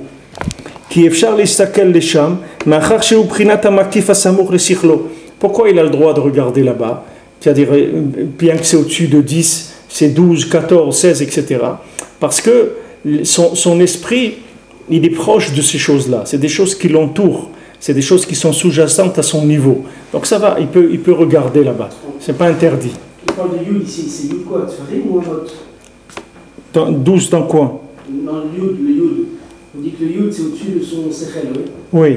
Maintenant il parle de yud, il parle du chiot minimum, de la hauteur minimum d'une souka? Non. Minimum de la souka, c'est 80 cm. C'est 8 fachim, ouais. Mais c'est yud. Hein? Yud et yud. Yud, c'est le sechel. Il avait dit avant que Yud, c'est le sechel. Il y a le sechel, l'esprit qui est extérieur, et il y a l'esprit qui est intérieur. Il y a sechel makif et sechel pnimi. Les deux, c'est Yud. Alors maintenant, la personne, son sechel, c'est Yud. Alors on pourrait penser que maintenant, il peut arriver, qu'il peut réfléchir jusqu'à uniquement 10 amot de hauteur, pas plus. Ah oui, d'accord. En fait, en plus, alors maintenant, au-dessus de 10 mètres de hauteur, ça dépasse son esprit. Il dit, mais ça dépasse son esprit, mais c'est voisin. Donc il a le droit de regarder là-bas. Mais après 20, c'est plus voisin du tout. C'est un kiff qui est autorisé. Voilà, c'est entre 10 et 20, c'est autorisé parce que ça s'appelle proche de lui. C'est quelque chose qui est à sa portée. Et autrement, c'est plus à sa portée après.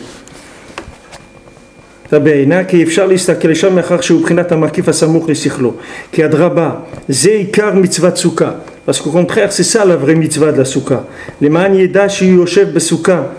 Parce qu'il sache qu'il est dans une souka, c'est-à-dire qu'il n'est pas maintenant dans un truc qui est plat, il est dans quelque chose d'élevé, quelque chose où il faut qu'il cherche des nouvelles compréhensions. Mais des nouvelles compréhensions, ça ne veut pas dire de s'envoler à un niveau où il n'a plus du tout de compréhension, parce que c'est tellement haut qu'il ne comprend plus rien. C'est écrit que voilà, vous allez faire la souka afin que vos générations, elles sachent. Ça veut dire que la souka, c'est une ségoula pour savoir des choses, pour apprendre, pour découvrir de nouvelles choses. Nous, on ne dit pas maintenant qu'il ne faut pas chercher. Au contraire, on dit qu'il faut chercher, mais il faut chercher avec une méthode, de manière à ce que la personne ne se brûle pas dans sa recherche. C'est-à-dire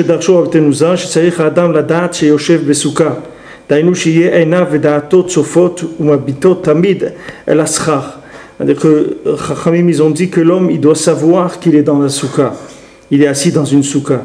C'est-à-dire que ses yeux, son esprit, ils regardent, ils observent toujours le toit de la souka. Pour savoir que maintenant il est dans une souka. Qu'il n'oblige pas, quand il est dans la souka, il parle au téléphone, tout ça, après un moment il ne sait même plus où il est.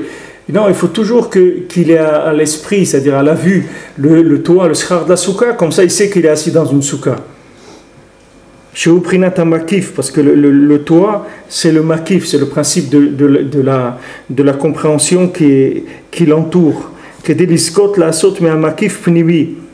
Pour intégrer le makif qui s'intègre à l'intérieur. Donc il sort d'une souka à l'autre, c'est-à-dire d'un makif à un autre. C'est-à-dire qu'il aille tout le temps d'un niveau à un autre, qui progresse tout le temps, qu'il soit toujours dans une recherche d'un niveau à un autre. Mais pour ça, il faut qu'il fasse attention de ne pas commencer trop haut. Pourquoi Rabbi Nathan ne pas que les mâles de Rotechem?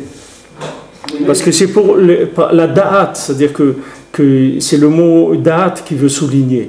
C'est-à-dire que quand Hachem il a dit, vous avez fait la mitzvah de Souka, de manière à ce que vos générations elles sachent que j'ai installé vos ancêtres dans la souka. Ah, c'est pas une idée de souvenir, c'est pas une idée de chinook, c'est-à-dire sache que rappelle-toi que Hachem t'a fait ça. Non, pas du tout, il n'y a pas de chez nous des souvenirs. Tout est actuel.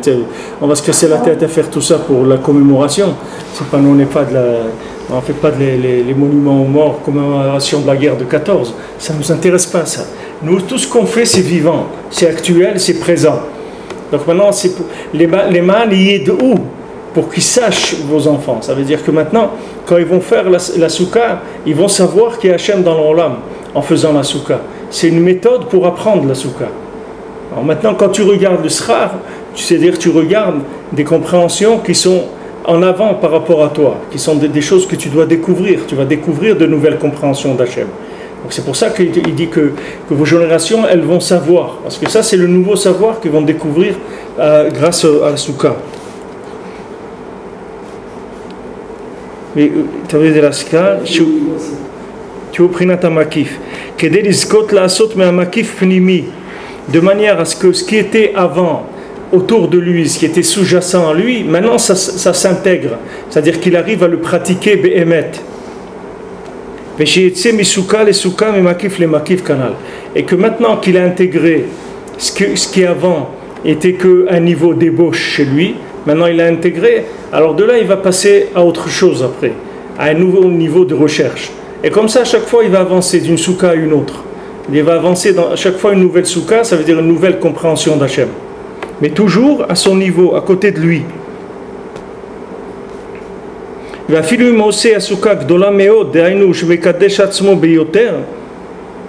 C'est-à-dire maintenant, même si quelqu'un fait une très grande souka, c'est-à-dire qu'il se sanctifie beaucoup, et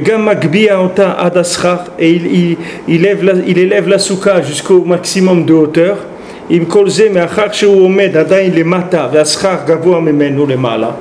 Esrimama à souka psula. Si maintenant quelqu'un il fait une grande souka, c'est-à-dire qu'il fait la souka immense, il fait une souka de 500 mètres carrés, alors ça veut dire qu'il veut beaucoup de gdusha, il veut comprendre beaucoup de choses. Et il dit que maintenant le fait qu'il place le toit plus que 20, alors ça y est, c'est plus une souka. C'est-à-dire c'est plus un instrument de recherche. C'est un instrument de contemplation gratuite ou n'importe quoi, intellectuel, ce que tu veux, mais c'est plus de la recherche pour de l'engagement. Donc ça va détruire la personne après. Parce que c'est un klal, plus que son niveau, on ne peut pas comprendre. C'est-à-dire à partir de 20 amot de l'endroit où il se trouve. Bien sûr, si quelqu'un il habite sur le toit d'un immeuble, qui est d'un gratte-ciel, alors lui aussi il peut faire sa souka sur le toit et qu'elle fasse 10 mètres de haut, il n'y a pas de problème. Parce qu'on regarde l'endroit où lui il se tient, on ne regarde pas l'endroit où elle est par rapport au niveau de la mer ou au sol. On va voir lui où est-ce qu'il est, à part l'endroit où il se tient debout, il faut maximum que ça soit 12 mètres. Amam comme chez Oumed Sham, Beze Madriga chez où, Imlo chez assez lo itzteba. C'est-à-dire sinon, il se fait une isteba, c'est-à-dire un escalier, comment on appelle ça, une estrade, voilà, une estrade. Dainu she'ale le madriga gavoa v'yetze midarga le darga, az yuchal yagvia asuka misham ad 20 ama. C'est-à-dire que maintenant, il monte grâce à cet escalier, cette estrade-là, il monte jusqu'à qu'il arrive à ce que ça fasse 20 amas. C'est-à-dire que même si quelqu'un il est dans la souka, disons que quelqu'un maintenant il a construit une souka, où il n'a pas de possibilité de construire une souka, que la seule possibilité qu'il a c'est que sa souka elle fasse 20 mètres de haut par rapport au mur qu'il y a autour et tout. Il ne peut pas. Alors qu'est-ce qu'il peut faire? Il peut construire une estrade au milieu. Et lui, il monte sur l'estrade et il fait ce qu'il a à faire. Il vit dans la souka sur cette estrade-là. C'est-à-dire il faut qu'entre lui et le toit de la souka, il y ait moins que 12 mètres, c'est tout. Même si maintenant en bas de l'estrade, il y a 5 mètres ou 6 mètres, c'est pas grave, on ne les compte pas. On compte maintenant lui où il se tient. Même si pour se tenir comme ça, il s'est construit une espèce d'estrade au milieu de la souka et que lui il vit sur cette estrade, tant qu'il est sur l'estrade, la souka elle est kshera. Maintenant il descend de l'estrade et il ne peut pas faire souka là-bas, c'est plus kasher.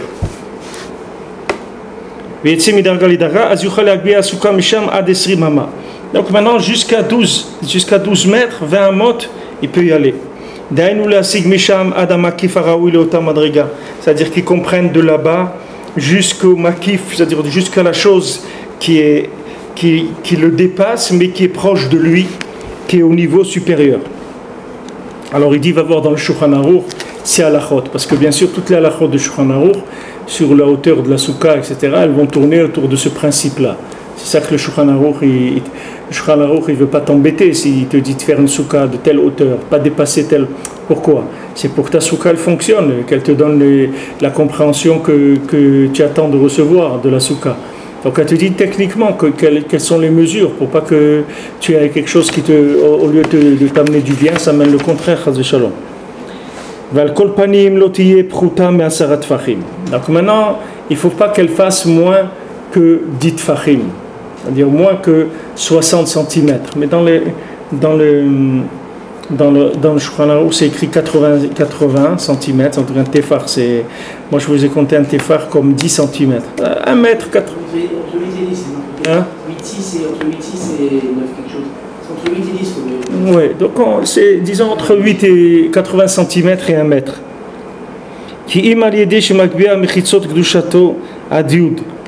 Parce que maintenant on peut arriver à la Prinatsuka que si on élève la Gdusha jusqu'à Yud. C'est-à-dire il faut arriver jusqu'au Yud, jusqu'au Sechel. C'est-à-dire au Sechel ou au Jimizmor Eteoyim, du Tikkun Klali. Il faut arriver. C'est à lui, c'est-à-dire c'est là où il est réellement. C'est-à-dire c'est son niveau à lui. Il ne faut pas qu'il soit en dessous de son niveau. Parce qu'il est en dessous de son niveau, il va pas y arriver. C'est-à-dire que. L'idée de Souka, c'est de partir de son niveau et d'essayer d'attraper un petit peu au-dessus.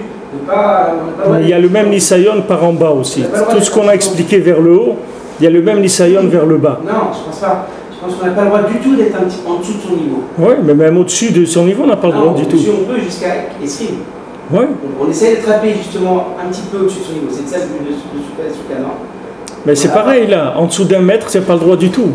Pas vrai, un petit peu en dessous. Oui, mais Yud, le 1 mètre, 100 cm, ça correspond à où je suis exactement.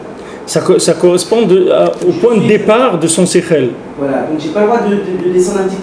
Non, même pas 1 millimètre, tu peux pas descendre de là-bas. Parce que si tu descends de là-bas, ça veut dire que tu vas plus fonctionner normalement. Ton esprit, il va pas t'alimenter parce qu'il est trop bas. Tu vas pas pouvoir t'alimenter par ton esprit. כי אפשר לזכות לבחינת סוכה, כי אם על ידי שמגביה מחיצות קדושתו עד י' דהיינו שיזכה למדרגה בקדושת הברית שיעלה הקדושה עד י', c'est-à-dire qu'il soit zoché dans une madriga de קדושת הברית, c'est-à-dire qu'il fasse monter la קדושה jusqu'à י' דהיינו בחינת השכל שזוכים על ידי קדושת הברית. Qu'est-ce que c'est le י'? C'est le vrai sechel, c'est-à-dire c'est le sechel de la personne qu'elle a obtenu par le respect de l'alliance, c'est-à-dire par le fait de tenir compte de tous les liens qui sont par rapport à lui dans sa vie.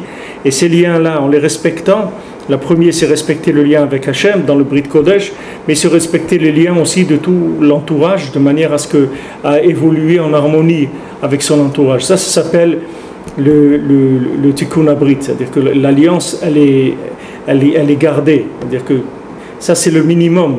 On ne peut pas aller en dessous de ça. C'est-à-dire c'est le minimum que de se faire 10 tfachim.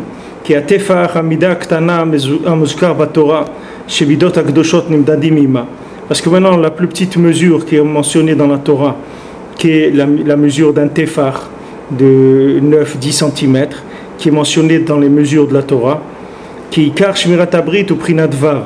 Parce que maintenant la shmirat abrit c'est vav. C'est-à-dire c'est le principe de 6, Prinat, Amma bat shishat fachim. Comme c'est écrit, la Amma, elle a 6 fachim. Azay Prinat Avav Azot, ou Prinat Amma Anal, Ola lichlelet be'eser. Alors maintenant, quand il y a Gdusha, Kshotabrit, alors cette Amma, elle s'inclut dans 10. C'est-à-dire de 6 à 10, ça s'appelle Tikkun Abrit. 6, le Vav, ça veut dire un crochet.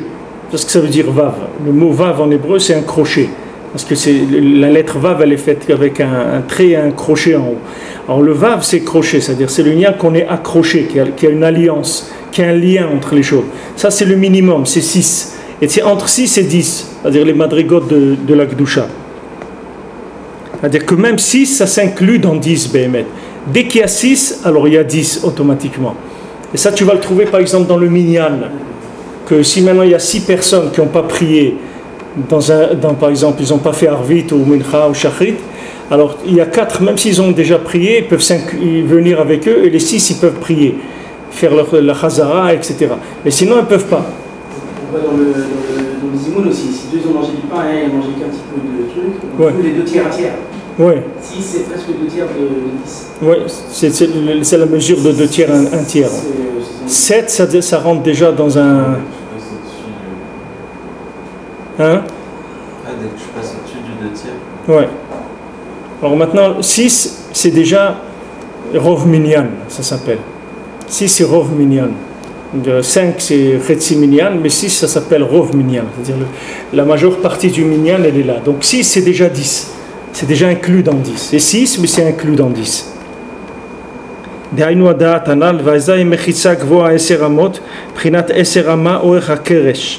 maintenant, ça c'est le da'at, c'est-à-dire quand on arrive à 10, c'est le sechel qui donne le da'at, la conscience véritable des choses. À ce moment-là, la mechitza, c'est-à-dire les panneaux de la soukha, ils ont 10 amot de haut. Prinat eser ama orech ha-keresh. C'est-à-dire que 10 amas, c'est la longueur du keresh, de la planche, de la poutre qui est utilisée ça, ici dans le Mishkan. Shem mechitzot ha-kdusha beshlemut ha-raoui. C'est-à-dire quand il y a 10, c'est mamash la perfection de la Kedusha. Pour ça qu'un minyan c'est 10, le 10 c'est une shlemut.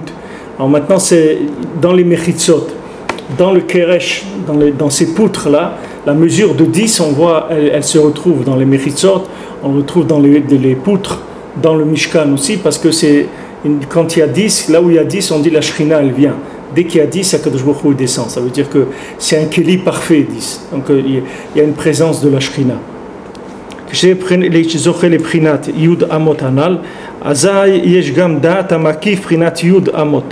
Alors à ce moment-là, quand la personne elle est arrivée au da'at, à la conscience véritable, à ce moment-là, il y a un da'at qui est makif, qui est yud amot, c'est-à-dire qu'il y a une deuxième ouverture vers un nouveau 10 qui est le da'at amakif. C'est pour ça que la souka est limitée à 20, parce que tu as 10 qui est le maximum de ce que tu peux faire, et tu as encore 10 qui sont les ouvertures dans lesquelles tu peux t'engager jusqu'à 20. Entre 10 et 20, tu peux aller où tu veux. Ça diffère.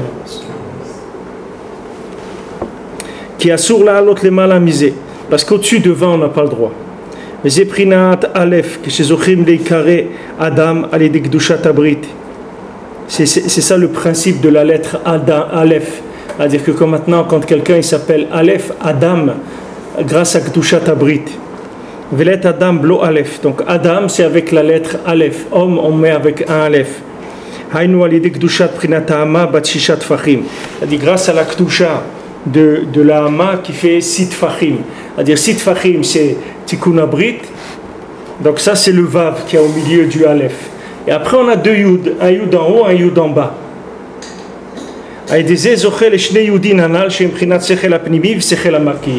Donc maintenant voilà comment il fait la tsura du Aleph. Vav c'est Brit, c'est 6.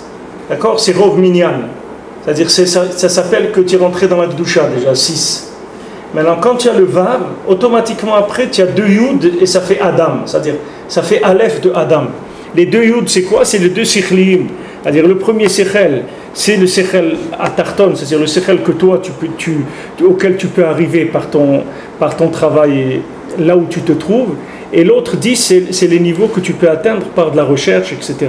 Donc maintenant, il y a le 10 d'en haut, le 10 d'en bas, c'est les deux Yud, et le Vav au milieu, qui est l'alliance. C'est prinat sechel apnivi sechel makif, c'est prinat souka, c'est prinat seruf shne shemot yud alef he dalet vav nun. Donc c'est de c'est pas le vav, le bonhomme il n'est pas dans Tikkun Abrit, alors qu'est-ce qu'il y a?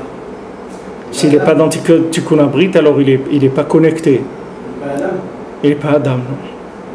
Il est Dam, c'est tout. C'est-à-dire c'est un paquet de sang. C'est un paquet de sang, un paquet d'argent. Un paquet de sang, c'est-à-dire il n'est que dans de l'émotion, des sensations, etc. Pour sortir de ça, il faut mettre le Aleph sur le Dam, puis de Adam. Avaliye shne prinot b'Gdushat Abrit, et prinat zivug mishabat le Shabbat, ou prinat aktanim shezivugam bachol. Maintenant, dans le Gdushat Abrit, il y a deux niveaux, comme on a étudié dans le Torah Aleph. Il y a Brit Ilaha et Brit Tata'a. Il y a la Brit de Shabbat et le Brit du Chol. Maintenant, même quelqu'un qui a des rapports dans la semaine, il doit quand même se sanctifier selon la Torah. Comme on voit dans la Torah Yudalef. Maintenant, la Gdusha qu'il y a dans la semaine, c'est le 6e du Shabbat. Il y a 6 jours de la semaine et il y a un Shabbat.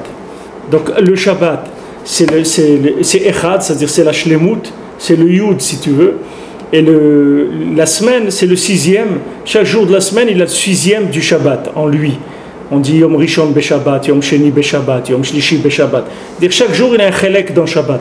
Alors c'est 6 jours c'est ce Vav, c'est pour rester accroché au Shabbat toute la semaine. Parce que le Shabbat, lui, il inclut tous les 6 jours de la semaine, comme c'est connu.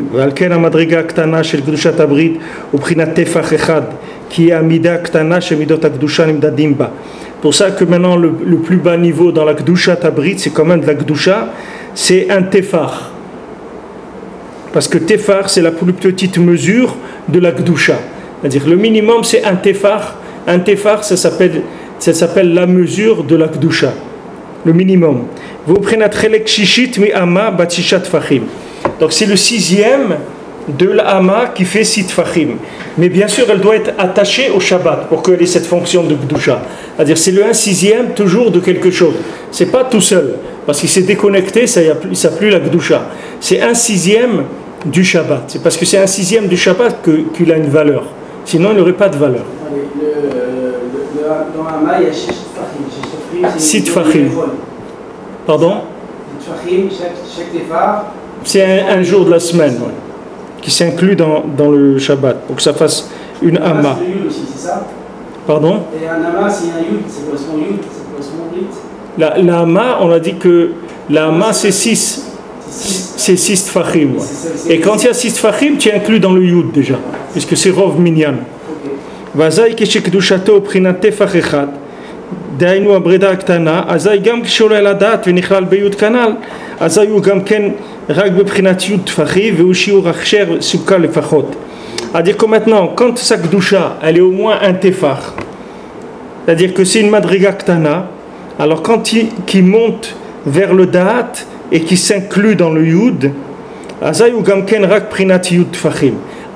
Alors maintenant, bien qu'il soit à un niveau qui est bas, mais le fait qu'il s'est inclus dans le yud, c'est le shiur de Hersher de la Souka. Ça veut dire que maintenant, ce 6 là, qui était même pas 6, qui était 1 parmi les 6, il est devenu 10 d'un coup. C'est-à-dire qu'il s'est inclus dans 10. Donc là, une valeur de 10. Je ne comprends pas pourquoi le tefar. Il y a quoi dans la Souka qui rappelle le tefar? Pourquoi dans la Souka il rappelle le tefar? Parce qu'on a parlé du minimum dans la Souka. Le minimum c'est quoi? C'est 10 tfachim. C'est ça le minimum de la Souka. Ouais. Mais 10 tfachim, dans 10 tfachim, le minimum de 10 c'est 6. Parce que quand tu dis 6, tu dis déjà 10. C'est rov de 6. Alors maintenant, quand il est arrivé lui à 1 dans 6, les massés, il est arrivé dans 10 déjà. Voilà, puisque maintenant. Il descend, il divise par 6. Voilà, maintenant tu as 6 jours de la semaine. Du moment où tu es Shomer Shabbat, alors tes jours de la semaine, chaque jour, il est déjà Yud. Parce que maintenant, il est attaché. C'est ça, c'est l'attachement qui le fait monter. C'est comme 6. Pourquoi 6 a la valeur de 10? Parce qu'on suppose qu'il y a 4 qui vont venir. C'est-à-dire qui vont faire que compléter le minyan. Mais quand il y a 6, il y a le rov du minyan, il est là déjà. On l'appelle déjà rov minyan. On voit ce Kishou-là, c'est ce qui manquait à Abraham Avinu dans son décompte, il est arrivé à 10. Ouais, c'est vrai. Il faut savoir que 6 c'était quel dans. Ouais. C'est vrai. C'est vrai, il y a beaucoup de choses qui sont en rapport avec ça, parce que c'est un instrument de mesure donc, de la Kedusha. שיצא מכלל אבל למטה מיוד טפחים שיצא מכלל הקדושה אפילו במדרגה הקטנה. Maintenant si quelqu'un il sort de יוד טפחים, c'est-à-dire il sort de la קדושה, même d'un niveau bas, אז בוודאי אינה סוכה כלל. Alors là c'est plus une souka du tout. כי עיקר הסוכה תלוי בקדושת הברית, parce que toute la souka elle dépend de תיקון הברית. וזה שאמרו בתנוזל למטה מיוד דירה סרוחה ואין אדם דר בה. En dessous de Yud, c'est-à-dire en dessous de 80 cm ou d'un mètre, ça s'appelle une maison dégoûtante et il n'y a personne qui va aller habiter là-bas dans un trou qui fait. C'est une cage de chien de 1 mètre. C'est pas un Ben Adam, il ne va pas l'habiter là-dedans. Non, de 1 mètre. Si la souka fait 1 mètre, elle fait cher. Ouais. Quand si sa chaise ou son lit il fait 40 cm, il faut compter le 1 mètre du sol ou du lit? Non, non, le lit il est posé par terre, il n'y a pas de problème. Par terre. Il se tient debout. Hein? Il se tient debout. Ouais. En face de chez moi, il y a une grande échelle, comme ça, il y a des escaliers de secours extérieurs. Et souvent, ils sortent de la porte de secours pour téléphoner. Et là-bas, c'est des escaliers comme ça. Il y en a, il a fait une souka, il a fait plus d'1 mètre. Il n'y a que des barreaux, il a mis juste un lit et des plantes des trucs de palmiers, et c'est tout quoi. Et il dit, t'en as pas, mais ouais, 1 mètre, c'est bon. Et c'est des barreaux en fer de côté, et dessus, il n'y a que le star et quelques feuilles de trucs. Ouais, des gens qui font des petites soukottes comme ça. Dira Sroucha Mamash. Pourquoi maintenant on disait une maison qui sent mauvais, qui est dégoûtante? Hainu Bgamabrit. C'est-à-dire c'est parce qu'il y a du Bgamabrit. Shouikar Asichron Efer Shmirat Abrit. Qui est le ikar de la puanteur, c'est-à-dire des choses dégoûtantes, le contraire de l'alliance. Shouprinat Reach, comme Shkatav Rabbeinu B'Ma'amar, Emor El HaKohanim, qui s'appelle le contraire de la Shmirat Abrit, c'est le principe du parfum, de l'odeur. Comme Rabbeinu l'a dit dans la Torah et Mor la Kohanim, la Torah dans le Siman Bet, Ze Prinat Ishe Reach Nechoach, Aïde Prinat Isha Yirat Hashem. Donc ça c'est le nian de Ishe Reach Nechoach, à dire par le nian de Isha Yirat Hashem, à dire la Malchut de Gdusha, la Shmirat Abrit, Ma'ale Reach Nechoach Hashem, c'est-à-dire il fait monter un parfum vers Hashem, c'est-à-dire Hashem il reçoit un parfum des maasim de la personne, des maasim tovim. Quand maintenant il y a tikkun abrit, alors ça s'appelle Isha Yirat Hashem, ça s'appelle que la royauté d'Hashem elle est respectée dans le monde, parce que le niveau d'alliance qui a été demandé par HaKadosh Baruch Hu, il est respecté. Alors à ce moment-là, il y a du parfum qui monte vers Hashem. Est-ce qu'ils ont dit un homme, il n'habite pas dans une maison dégoûtante? C'est sûr quelqu'un qui est Adam avec Aleph, il n'habite pas là-bas. Il n'y a que quelqu'un qui est comme un animal, comme une niche de chien, alors il n'y a qu'un chien qui va habiter là-bas. C'est-à-dire celui qui est pogam dans le brit, qu'il est comparé à un animal. Ne soyez pas comme des mulets et des mules et des mulets qui comprennent rien du tout. Parce que maintenant 10 tfachim de haut, ça s'appelle le shiur d'un reshut hayachid Shabbat, shuprinat od brit. C'est-à-dire que maintenant Shabbat, quand on veut faire, si tu veux considérer un reshut hayachid, par exemple, il y a dans la rue une surface que cette surface, elle a le din de reshut. Je ne sais pas combien de tfachim elle doit faire en largeur, mais en tout cas en hauteur, il faut qu'elle fasse 10 tfachim pour être considérée comme un reshut hayachid. C'est-à-dire que si tu as par exemple dans la rue, tu as une estrade qui fait 1 mètre de haut, tu peux t'installer là-bas Shabbat et porter dedans, etc., faire tout ce que tu veux parce que ça devient comme une maison privée. Tandis que si elle ne fait pas 10 de haut, elle est considérée comme la rue. C'est-à-dire elle s'annule à la rue et donc ça devient un domaine public. C'est plus du tout la même chose. Alors quand maintenant la Torah elle dit que Yud Tfachim c'est le shiur des Reshut Hayachid pour Shabbat, Shuprinat Od Brit, ça c'est l'union de Od Brit, c'est-à-dire Reshut Hayachid, c'est l'union du Brit, de l'alliance. C'est-à-dire Reshut Hayachid c'est le domaine privé si on veut. Le domaine privé ça veut dire c'est la vie privée, c'est-à-dire c'est l'union de l'alliance. Ou les Matamenu ou Reshut Arabim. Et maintenant en dessous de ça, ça y est, ça devient la rue. Shehi Isha Zona Shifra Bishab Gamabrit Kamova. Donc maintenant c'est une femme de mauvaise mœurs, une prostituée, une femme qui est pas bien parce qu'elle s'appelle une femme de la rue. Alors tout ce qui va changer c'est le Yud, c'est-à-dire est-ce que maintenant on est dans Yud, on est dans Tikkun Abrit, à ce moment-là ça devient le Reshut de Isha Yirat Hashem, Reshut Hayachid, et ça veut dire Yachid c'est aussi Yechido Shel Olam, c'est-à-dire Echad, ça veut dire c'est connecté à Hashem. Et si maintenant on descend en dessous de Yud, alors ça devient la rue, et la rue c'est l'endroit de toutes les choses dégoûtantes. Voilà les amis.